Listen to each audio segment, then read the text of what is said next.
Telugu chamber of commerce అధ్యక్షుడిగా ఉన్నాను.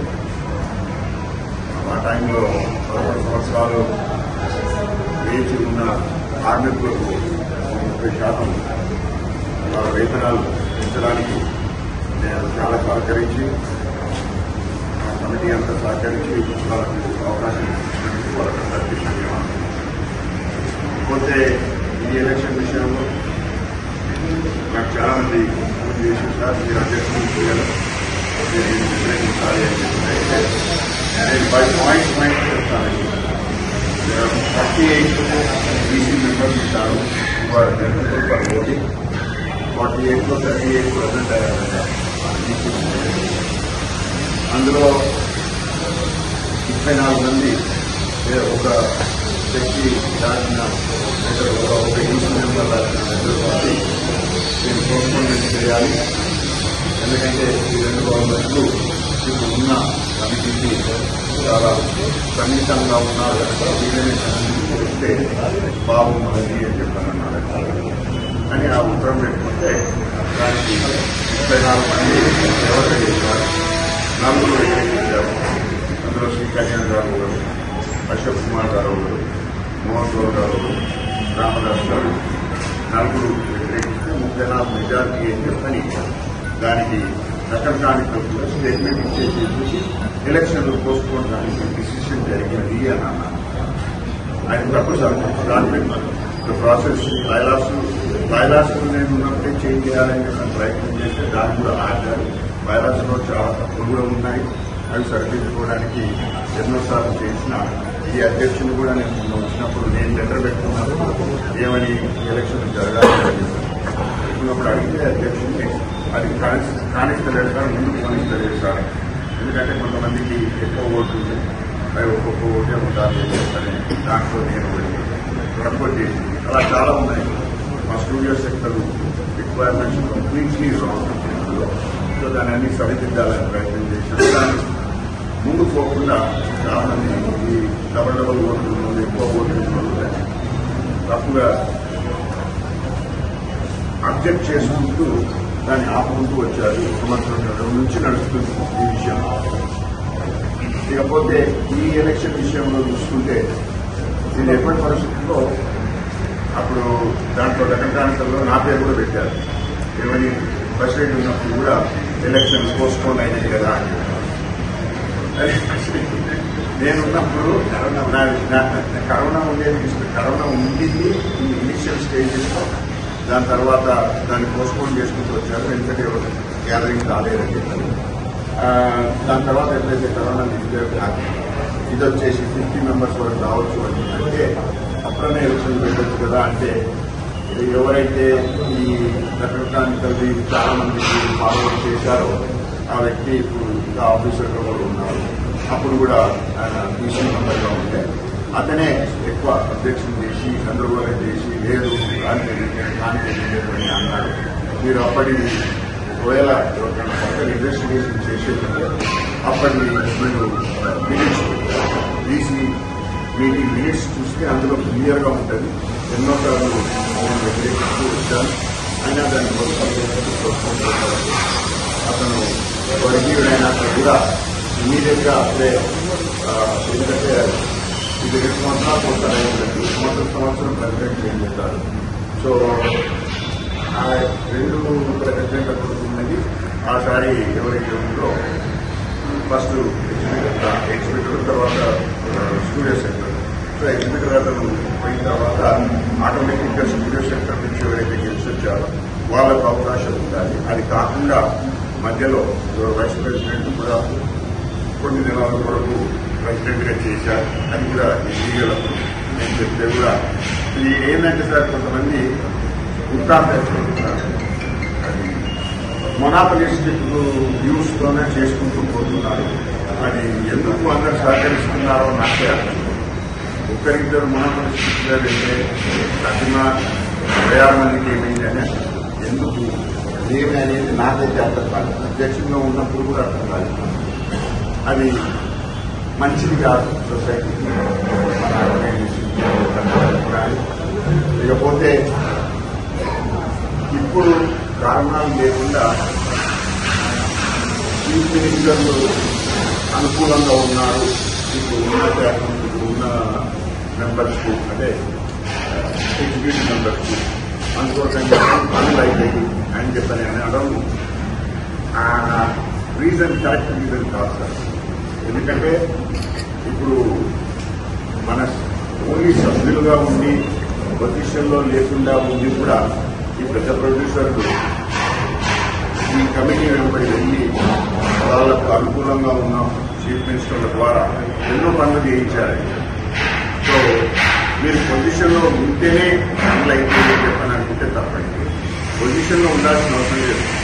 ఆంధ్రాలు పెద్దలు మన ఇండస్ట్రీలో కానీ సురేష్ బాబు గారు ఇలాంటి చాలా మంది పెద్దలు ఏ కమిటీ ఉన్నా కానీ ఆ కమిటీ వెంబడి వెళ్ళి ఈ చీఫ్ మినిస్టర్స్ కు రిప్రజెంటేటివ్ చేసి పనులు చేయించారండి. సో ఈ no need in position get things done.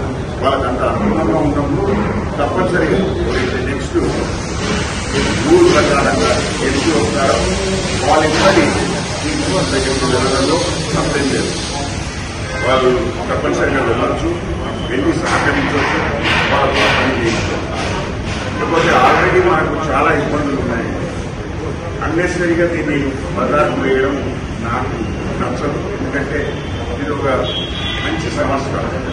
ఇప్పుడు దీంట్లో నుంచి పెద్ద ప్రొడ్యూసర్లు వృద్ధాప్యం ఉందని చెప్పని వాళ్ళు పక్కకి ఎగిపోయి వేరేది పెట్టుకున్న వాళ్ళు కూడా ఈ ఎలక్షన్స్ వ్యతిరేకిస్తున్నారని చెప్పని వాళ్ళ మీటింగ్ నుంచి వచ్చిన పెద్ద ప్రొడ్యూసర్లు నాకు చెప్పారు. ఒక అతను ఎవరైతే ఇప్పుడు ఆల్రెడీ మన చేంబర్లో కూడా ఎగ్జిక్యూటివ్ మెంబర్గా ఉన్నారో అతను రిజైన్ చేసి కూడా పోతుంది. రిజైన్ అంటే after 30th of July, I don't want to continue. ఎందుకంటే we were elected for only 2 years and letter పంపించారన్న వేరే వాళ్ళతో మాట్లాడితే వాళ్ళు కూడా పంపిస్తున్నాము అని చెప్పారు. సో వాళ్ళందరికీ సహకారం చేస్తున్నందుకు వాళ్ళు కూడా సరైన ధోరణిలో నడవాలి అని చెప్పని అనుకుంటున్నందుకు వాళ్ళందరికీ నేను చేసి నమస్కరిస్తాను. ఎందుకంటే very important people. They are also supporting what is right. That is very good. ఇకపోతే సింపుల్ గా చెప్పాలంటే ఈ ఎలక్షన్ జరగాలి. ఎవరు గెలుస్తారు ఏమి అనేది అది ఓన్లీ నిజాన్ని చెప్తారు. నేనే పొజిషన్ నిలబడుతున్నా అని చెప్పని కూడా చెప్పడం లేదు. నాకు ఆశ కూడా లేదు. ఒకసారి చేసేస్తున్నాను. తిరిగి ముందు ఎవరో సొంతలు రావాలి, రావాలి, దీనికి సరిగ్గా జరపాలి అని చెప్పారు. మనకున్న ఇబ్బందులు చాలా ఉన్నాయంటే చాలా చేయడం క్లోజ్ అయిపోతున్నాయి.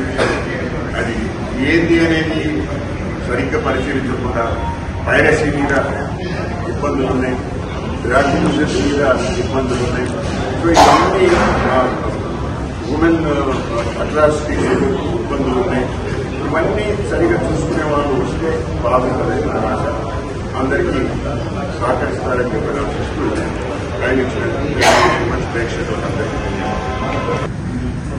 తెలుగు ఫిలిం ఛాంబర్ మేము ప్రొడ్యూసర్స్ అందరూ కలిసి ఎలక్షన్స్ జరపాలని ఇందులో ఛాంబర్ సంబంధించిన 4 సెక్టార్ల సంబంధించిన వ్యక్తులము, ప్రొడ్యూసర్స్, ఎగ్జిక్యూటర్స్, డిస్ట్రిబ్యూటర్స్, స్టూడియో అందరం కలిసి ఈ నెలాఖరికి పదవీ కాలం ముగుస్తున్నందున ఎలక్షన్స్ జరపాలని మేము అందరం మెమోరండం ఇస్తున్న వ్యక్తులు చాలా మంది ఆల్రెడీ ఇచ్చున్నారు.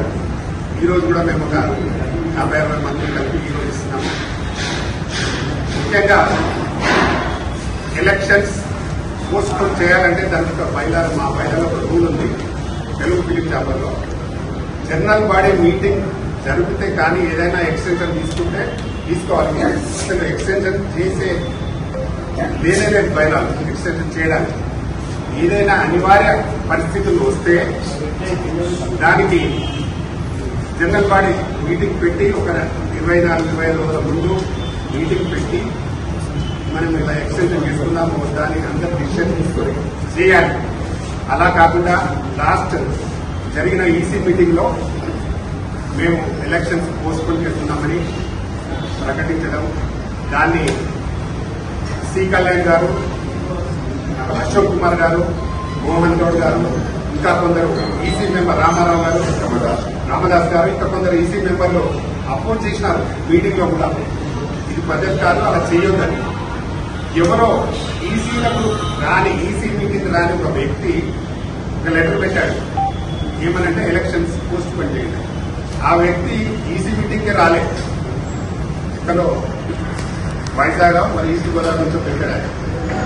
ఓకే, ఆయన పెట్టే అర్హత ఉంది, కానీ వీళ్ళు దాన్ని పరిశీలించాలి, కరెక్ట్ గా పరిశీలించాలి కదా. ఇక్కడ ఉన్న మెంబర్స్ ఏమో వద్దన్నా, ఆయన ఎవరో లేనంతని వ్యక్తి దాన్ని పాటించి పోస్ట్ పోన్ చేయాలని డిసైడ్ చేశారని మేము పత్రికలలో చూసాం. మా ఈసీ మెంబర్లు కూడా చెప్పారు. అది 100% మా బైలా విరుద్ధం. ఎట్టి పరిస్థితుల్లో ఎలక్షన్స్ జరగాలని మేము అందరం సీరియస్ గా అడుగుతా ఉన్నాము. ముఖ్యంగా ఈ ఎలక్షన్స్ పోస్ట్ పోన్ చేయడానికి చాలా కారణాలు కనబడతా ఉన్నాయి. ఇక్కడ చిత్రకూటి కాలనీలో కొంత ల్యాండ్ ఉంది. అది ఎప్పుడో మనకు పుణ్యాత్ముడు శ్రీ ప్రభాకర్ రెడ్డి గారు పోరాడి సాధించిన ల్యాండ్ గవర్నమెంట్ ఉచితంగా ఇచ్చింది. దాంట్లో చాలా ఇల్లు కట్టారు. చాలా మందికి ఫ్రాడ్ జరిగిందని అందరికీ తెలుసు. కేసులు నడుస్తున్నాయి. చిత్రకూటి కాలనీ ప్రెసిడెంట్ పైన, అనిల్ పైన దాదాపు 15 కేసులు. ఇంకా ఇప్పుడు 4.5 ఎకరాలలో చిత్రకూటి కాలనీలో చాలా మంది కార్మికులకు ఇల్లు రాలేదు. చాలా మంది డబ్బులు కట్టిన వాళ్ళకి ఇల్లు ఇయ్యలే. నాకే ఒక 15 మంది చెప్పారు, సార్ మేము 33 lakhs కట్టాం సార్, ట్రిపుల్ బెడ్రూమ్ మాకు ఇయ్యలే. ఒక 15 మంది చెప్తున్నారు నాకు. వాళ్ళకి డబ్బులు రిటర్న్ ఇయ్యలే, ఫ్లాట్ ఇయ్యలే. అట్లా ఒక 15 మంది చెప్తున్నారు. చాలా మంది కార్మికులకు ఇవ్వకుండా బయట వాళ్ళకి అమ్ముకున్నారు. ఇప్పుడు దాన్ని 7,000కు స్క్వేర్ ఫీట్ లాగా అమ్మాలని ఓపెన్ మార్కెట్ పెట్టారు. ఇది ఎంతవరకు కరెక్ట్? ఏమనంటే మాకు ప్రభుత్వం చెప్పింది, మేము చేస్తున్నామని చెప్తున్నారు బయట. అది తప్పు. ప్రభుత్వం ఇప్పుడు కూడా సామాన్యుల కోసమే సపోర్ట్ ఉంటుంది. మీలాంటి కొందరు అంటే డబ్బులు సంపాదించుకునే దళారులకు సపోర్ట్ ఉంటుంది ప్రభుత్వం. ఏ ప్రభుత్వమైనా దాన్ని మా ప్రత్యేకమైన డిమాండ్ ఏంటంటే ఆ 4 ఎకరాలు ఇక్కడ ఉంటే 24 క్రాఫ్ట్ ఉంటే కార్మికులకు మాత్రమే ఇవ్వాలి. ఆ 7,000 రూపాయలకి ఎస్ఎఫ్టీ అనే ఎవ్వరు కూడా కొన్నారు. ఇండస్ట్రీలో ఏ కార్మికులు కొనరు. దాన్ని చాంబర్కు లింక్ చేస్తారు. ఎవరో డబ్బులు కట్టి లాస్ అవుతారు. చాంబర్ బాధ్యత వహిస్తుందా? వహించదు కదా. చాంబర్కి ఏం సంబంధం వస్తుంది? చిత్రకూటి కాలనీ అనేది ఓన్లీ కార్మికులకు సంబంధించిన సంపద. దానికి చాంబర్కి ఏం సంబంధం? దానికోసం చాంబర్ను ఎలక్షన్ పోస్ట్ పోన్ చేయడం ఏంటి? ఇది కరెక్ట్ కాదు. చాలా విషయాలలో కొందరు దీని మీద ఇప్పుడు చాలా పెద్ద నిర్మాతలు కూడా కొందరు 4-5 రాజీనామాలు కూడా చేశారు. త్వరలో వాళ్ళు కూడా ఈ రోజు బయటకు వస్తారు కేవలం. కాబట్టి ఆ రాజీనామా చేసిన థ్యాంక్స్. తప్పకుండా అందరం కలిసి తెలుగు ఫిలిం ఛాంబర్ని కాపాడాలి. దానికి మేమందరము మేము వెన్నుదంటుంటాం. ఖచ్చితంగా ఎలక్షన్ జరగాలని నా డిమాండ్. అలాగే చిత్రకూటి కాలనీలో ఉన్న ల్యాండ్కు ఛాంబర్ సంబంధం పెట్టదు. నమస్తే, థ్యాంక్ యూ. ఎలక్షన్ జరగకుండా అందులో ఉన్న కొందరు ఈసీ పవర్ లేదు. ఈసీలో చెప్పారు ఒక 5-6 అపోజ్ చేశారు.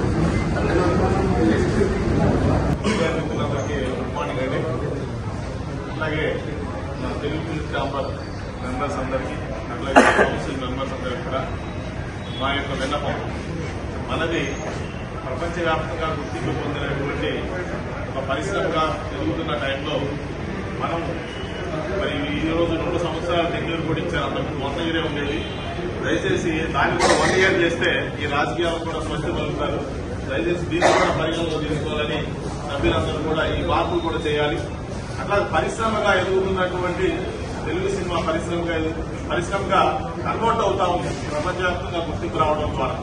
మరి దీనికి మీ రాజకీయాల ద్వారా మీరు చేస్తున్నటువంటి చిన్న చిన్న పనులు మీ స్వార్థం కోసం మెంబర్స్ కౌన్సిల్ కానీ లేకపోతే ఛాంబర్ కానీ చేస్తున్నటువంటి రాజకీయాల వల్ల ఈ పరిశ్రమ దెబ్బతింటుంది. ఇదేదో 4 కోసం పరిశ్రమ కాదు, 4 కోసం కొన్ని లక్షల మంది కార్మికుల యొక్క జీవితాలు. కాబట్టి కార్మికుల యొక్క యోగక్షేమాలు ఆలోచించి ఛాంబర్ కానీ కౌన్సిల్ కానీ నిర్ణయాలు చేయాలి. మీరు ఏదో 1 year 2 year ఇక్కడ ఉండటం కోసం వచ్చి మంచి పనులు చేసి ఒక పేరు తెచ్చుకుంటే నెక్స్ట్ కూడా మీరే వస్తారు. కాబట్టి దయచేసి మీకు ఇచ్చిన టెన్యూర్ లో మంచి పనులు చేసి మీడియా మిత్రుల ద్వారా లేకపోతే మిగిలినటువంటి గౌరవ సభ్యుల ద్వారా మీరు మంచి పేరు తెచ్చుకుని కావాలంటే మీరు 10 సంవత్సరాలు 5 సార్లు ఎన్నుకోబడుతుంది ఇబ్బంది ఉండడానికి మేము కాదనట్లేదు కదా. మేమైతే పోటీ పడి ఎప్పుడు ఎలక్షన్లకు వచ్చి మేము ఉంటామని చెప్పినటువంటిది లేదు. కాబట్టి లక్షలాది మంది యొక్క కార్మికుల యొక్క సమస్యలు పరిష్కరించడంలో కానీ మరి వాళ్ళకి ఉండటానికి ఇళ్లు కానీ వాళ్ళకి కావాల్సిన వసతులు కానీ ఒక హాస్పిటల్ కానీ పిల్లలు చదువుకోవడానికి కానీ కార్మికులకి మీరు ఇంతవరకు ధ్యాస పెట్టలేదు. ఎందుకు పెట్టట్లేదు? దేనికోసం మీరు ఎలా చూపుతారు? పరిశ్రమలో లక్షల మంది పనిచేస్తున్న కార్మికుల యొక్క యోగక్షేమాలు పట్టినటువంటి మీరు ఇక్కడ ఉండడానికి అర్హులా? మీరు అది గమనించాలి. ఫస్ట్ మీరేదో మళ్లీ మేమే ఉంటాం మేము ఎక్స్టెండ్ చేసుకుంటామంటే మీ 10 మంది 5 చేసే నిర్ణయాలు ఇక్కడ చలో 2 years తర్వాత ఎలక్షన్ పెట్టండి. దయచేసి వచ్చే మెంబర్లు కూడా వచ్చే కౌన్సిల్ లో కూడా ఖచ్చితంగా వచ్చే ఛాంబర్ లో కూడా కార్మికుల యొక్క యోగక్షేమాలను దృష్టిలో పెట్టుకుని ప్రతి పని చేయండి. అలా చేయనటువంటి సభ్యులు దయచేసి ఎలక్షన్లకు వచ్చి కూడా మీరు మళ్ళా ఇదైతే ప్రయోజనం లేదు. ఇక్కడ రాజకీయాలకు అవకాశం లేదు. లక్షలాది మంది యొక్క జీవితాలు ఇక్కడ నాశనం అయిపోతా ఉన్నాయి. ఒక హాస్పిటల్ కట్టండి, ఒక పిల్లలు చదువుకోవడానికి కార్మికుల పిల్లలు చదువుకోవడానికి ఒక స్కూల్ పెట్టండి, పరిశ్రమగా ఒక పెద్ద స్టూడియో నిర్మాణం చేయండి. అట్లాగే మిగిలినటువంటి ఆఫీసులు పెట్టుకోవడానికి మంచి మంచి వెల్ఫేర్ యాక్టివిటీస్ చేయడానికి అవకాశం ఇవ్వండి. ప్రతిరోజు అనేక రకాల ఇబ్బందులు పడుతున్నారు. ఒక డయాగ్నోస్టిక్ సెంటర్ పెట్టండి, ఒక హాస్పిటల్ పెట్టండి. దీని మీద ధ్యాస పెట్టలేదు మీరు ఇంతవరకు. ఏం చేస్తున్నారు మీరు? ఎంతమంది మారారు ఇప్పుడు? కాబట్టి దయచేసి మిత్రులారా మీ రాజకీయాలు ఉంటే ఇక్కడ చేయండి. ఇది మీ ఆఫీస్ కాదు మీరు నిర్ణయాలు తీసుకోవడానికి. ఇది ఒక కౌన్సిల్, ఇది ఒక ఛాంబరు. ఇది వందల మంది 1000 మంది ప్రొడ్యూసర్లకు సంబంధించినటువంటి మనోభావాలకు సంబంధించినటువంటిది. కాబట్టి మీరు వెళ్ళి మీ పర్మిషన్ తెచ్చుకున్నారు మీ సినిమాకి రేట్లు పెంచుకోవడానికి. అంతవరకు మీరు చేసుకుంటున్నారు. సాయంత్రం లోపు మీ పర్మిషన్ తెచ్చుకుని మీ సినిమాకి రేట్లు పెంచుకోగలిగింది మీరు ఒక హాస్పిటల్ ఎందుకు పెట్టలేకపోతున్నారు? ఒక స్కూల్ ఎందుకు పెట్టలేకపోతున్నారు పిల్లలే చదువుకోవడానికి కార్మికుల పిల్లలకి? కాబట్టి దయచేసి దీని మీద మైండ్ పెట్టండి. ఓకే, రాబోయే కాలంలో ఉద్యమాలు రాకుండా వీటి మీద రాకుండా కౌన్సిల్ కానీ ఛాంబర్ కానీ నిర్ణయాలు తీసుకుని మంచి పనులు చేస్తుందని, అట్లాగే 30 తర్వాత ఎలక్షన్ కోసం నోటిఫికేషన్ తొందరలో ఇచ్చి సహకరిస్తారని చెప్పి మరొకసారి కృతజ్ఞత తెలియజేసుకున్నాం. అట్లాగే మరి ఇన్సూరెన్స్ లేకుండా చేస్తున్న ప్రయత్నాలు చేస్తున్నారు. దాన్ని కూడా ఇమీడియట్ గా రిజిస్ట్రేట్ చేయాలి. Thank you sir. నమస్కారం అండి మీడియా మిత్రులకు. నమస్కారం. ఈ రోజు ఇక్కడ సమావేశం ఎందుకయ్యామనేది మీ అందరికీ విదితమే. ఏమిటంటే మొన్న నేను దామోదర్ ప్రసాద్ గారికి ఫోన్ చేసి ఏమంటే మీ టర్మ్ పీరియడ్ మంత్లీతో అయిపోతుంది, ఎలక్షన్ ఎప్పుడు పెడుతున్నారు అంటే లేదంటే అది జరిగిపోయింది, 1 year ఎక్స్టెన్షన్ చేసుకున్నాము అన్నారు. అదేమిటండి జనరల్ బాడీ లేకుండా బైలాస్ వ్యక్తీకరించి చేయడం తప్పుగా కాలేదు. లేదంటే జరిగిపోయిందన్నారు. ఏమంటే నేను చూసి అడుగుతున్నాను, ఇంకా మీ గుర్తానికి వచ్చేది కాదు, ఇది సభ్యులందరి సమన్వయం కోసం పెట్టుకున్నటువంటి ఒక అసోసియేషన్. దీనికి బైలాస్ ఉన్నాయి. బైలాస్ ప్రకారంగా మీరు ఎలక్షన్ పెట్టండి, గెలవండి, ఉండండి. అయ్యా నేను ఇంకొకటి అడుగుతున్నాను, మీరు ఏదో చేశామన్నారు, గత 2 సంవత్సరాలలో మీరు ఏం చేశారో చెప్పండి. మళ్ళీ సంవత్సరం మీరు అడుగుతున్నారు. ఎందుకు అడుగుతున్నారు? ఎప్పుడో యావత్ ప్రపంచం మొత్తం కరోనాలో ఉన్నప్పుడు, ఇంట్లోంచి బయటికి రాని పరిస్థితిలో ఉన్నప్పుడు మీరు దాన్ని ఎక్స్టెన్షన్ చేస్తే దాన్ని ఊతంగా తీసుకొని ఎక్స్టెన్షన్ చేశాము చెయ్యకూడదు అంటున్నారు. తప్పండి. ఎప్పుడో ఏదో జరిగిన పొరపాటు అది ప్రపంచం మొత్తం బాధపడి కలిగించింది. దాన్ని మీరు ఇక్కడ తీసుకురాకూడదు. ఇది ఒక అసోసియేషన్. 1000 మంది ఉన్నారు. అనేక సమస్యలు ఇందాక బసిరెడ్డి గారు కానీ, రామకృష్ణ గౌడ్ గారు కానీ, రామానాయుడు గారు కానీ చెప్పారు. అనేకమైనవి ఉన్నాయి. మీరే చేయలేరు, మేము చేయగలం. చేసేవాళ్ళు చాలా మంది ఉన్నారు. మీరు ఎలక్షన్ పెట్టండి, అది మీ బాధ్యత. అంతేగాని మేము డెసిషన్ తీసుకున్నాము అంటే ఏమండి? ఎవరో ఒక లెటర్ ఇచ్చారట. ఆయన ఎవరండి? ఆయనకి ఏముంది? ఆయనలాగా మేము సభ్యులం కాదా? మరి మేము ఇచ్చే లెటర్ ఎందుకు ఖాతరు చేయరు?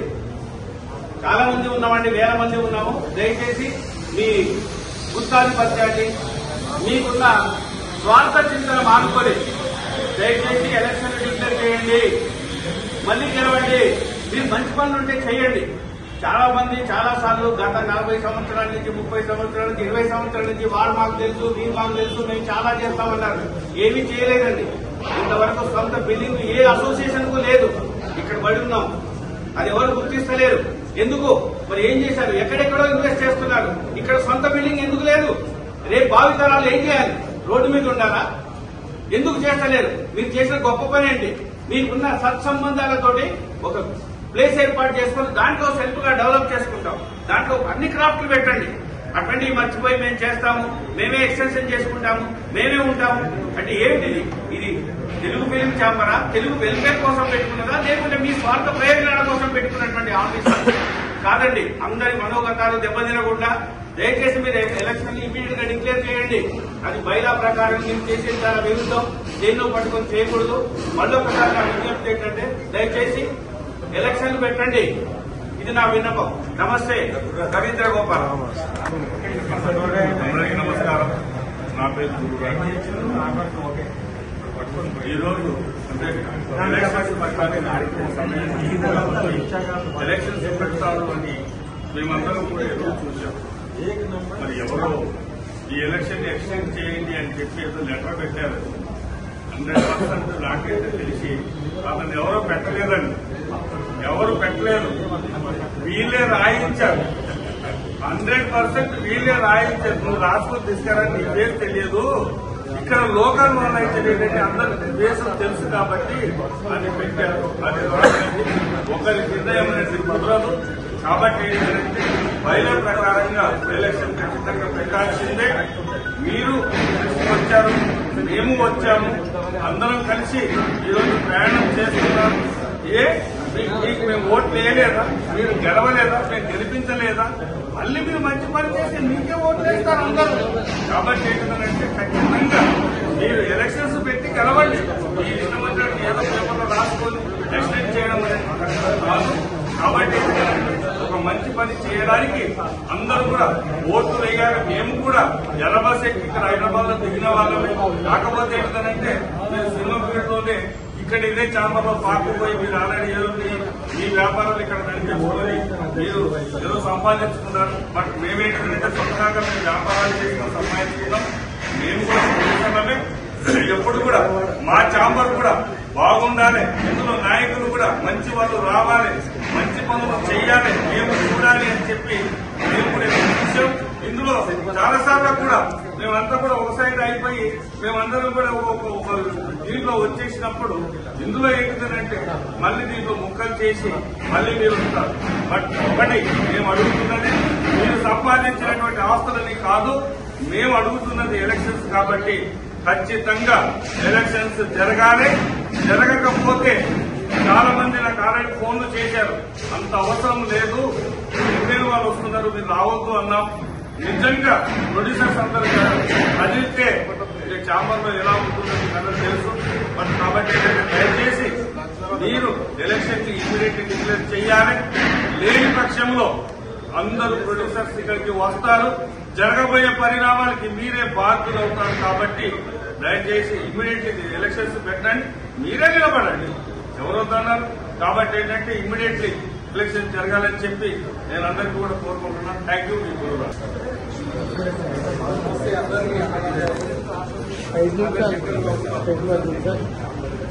చెప్పేది ఏంటంటే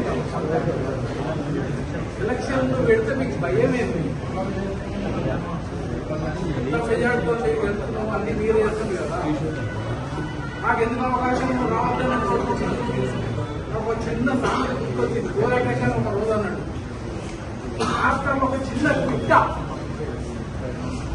గూడు పెట్టుకొని ఇంత పిట్ట గూడు పెట్టుకొని తన పిల్లలు గుడ్లు పెట్టి పిల్లలు అయిపోయినా లేచిపోతారు. మనం మనుషులమై ఉండి కనీసం కృష్ణకున్న జ్ఞానం పిట్టకున్న జ్ఞానం కూడా మనకు ఉండద్దా? పిట్ట గూడు పెట్టుకొని ఇంత పిట్ట ఇంత పెద్ద గూడు పెట్టుకొని అలా గుడ్లు పెట్టి పిల్లలు అయినాక సరే మన పని అయిపోయిందని లేచిపోతాం. మనం దీన్నే పాతుకొని ఉంటాం, ఇదే ఇంట్లో. అరే నీ తెలివి ఉంటే ఇంకోటి ఇంకోటి పెట్టుకో. రామకృష్ణ గౌడ్ పెట్టింది ఎందుకు పెట్టుకుంటూ ఆయన చాలా 24 క్రాప్స్ ఉన్నాయండి. మేము సంక్రాంతి కూడా చేసుకునే శక్తి ఉంది. కానీ మీరు ఇంకేమో చేస్తారు, ఎందుకు మనం ఎందుకు గొడవడాలి? ప్రతిదీ మీ చేతుల్లో పెట్టుకుంటే మేమెందుకు? ఈయన మీ అందరికీ ఒక్కొక్కరు ఒక నష్టం ఒకరు నచ్చదు. ఏ తప్పు చేసి అన్ని ఇప్పుడు ఇక్కడ ఇన్సిడెంట్ కడిగేద్దాం అనుకున్నాను. అది తప్పు. ఎలక్షన్ కంప్యూటర్ పెట్టుకుని ఒకరిని నేను ఏమంటారు మళ్ళా జనరల్ వార్డు కూడా అప్పుడే ఛాన్స్ అయిపోయింది. ఇప్పుడు జనరల్ వార్డు ఏదో ఎలక్షన్ పెట్టడమే డైరెక్ట్ ఎలక్షనే. నేను ఇంకా చెప్తాను. ఈరోజు మెయిన్ ఇష్యూ ఏంటంటే ఎలక్షన్స్ పెట్టాలి. బైలాస్ ప్రకారం అనుకున్న టైంలో ఎలక్షన్ పెట్టాలి.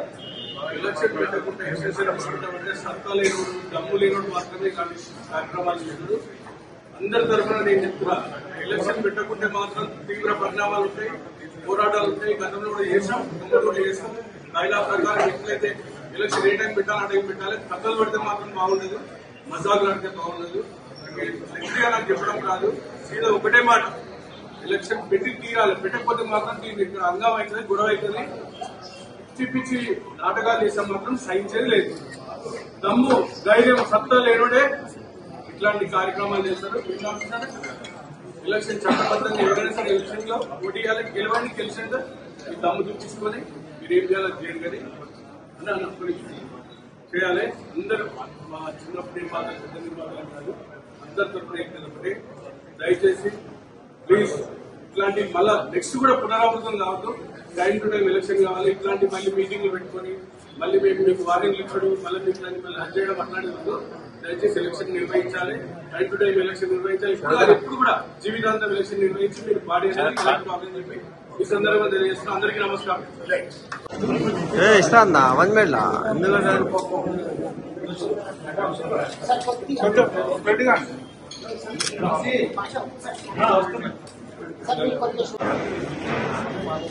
మీడియా మిత్రులకు నమస్తే. యాక్చువల్లీ నిర్మాతలందరూ కూడా బైలాస్ ప్రకారంగా ఎలక్షన్స్ అయిపోయినా కూడా ఈసీ మాత్రమే డిసైడ్ చేసి ఎలక్షన్స్ కాకుండా 1 year ఎక్స్టెన్షన్ ఇద్దామని చెప్పారు. అయితే అది బైలాస్ కి విరుద్ధంగా ఉన్నది, న్యాయబద్ధ పోరాటం కాబట్టి మరి మీరు కూడా జాయిన్ కావాలంటే నేను కూడా రావడం జరిగింది. అయితే ఇక్కడ అంశం ఏంటంటే బైలాస్ అంటే గొప్పది ఏది కాదు. బైలాస్ అంటే మన కాన్స్టిట్యూషన్ లాంటిది, రాజ్యాంగం లాంటిది. ఇక్కడ వాళ్ళకి మనం అప్పీల్ చేసే అవసరం లేదు, ఏం లేదు. ఎప్పుడైతే 31st అయిపోతుందో, డేట్ అయిపోతుందో ఇమ్మీడియట్ గా మొత్తం లాక్ చేసేసి మళ్ళా ఎలక్షన్ నిర్వహించే మనం మళ్ళా క్యాంపస్ ఓపెన్ చేస్తాం. వాళ్ళు ఇక్కడ ఉన్న కంపెనీ మాత్రం ఇమ్మీడియట్ గా ఏవైతే ఫార్మాలిటీస్ ఉంటాయో అవన్నీ కూడా మొదలు పెట్టాలని విన్నవిస్తున్నాము. ఒకవేళ దీన్ని వాళ్ళు ఈసీలు ఆల్రెడీ ఉన్నారు కాబట్టి ఆ అవకాశాన్ని యూజ్ చేసుకొని మనం ఎక్స్ప్లాయిట్ చేస్తున్నామంటే వాళ్ళు ఎక్స్టెన్షన్ చేయడానికి కారణం ఏంటనేది కూడా మాకు తెలుసు. అవన్నీ బయట పెట్టే పరిస్థితి ఉంటుంది. అసలు కారణం ఏంటంటే మధ్యలేని రమేష్ నాకు ఒక మెసేజ్ వచ్చింది.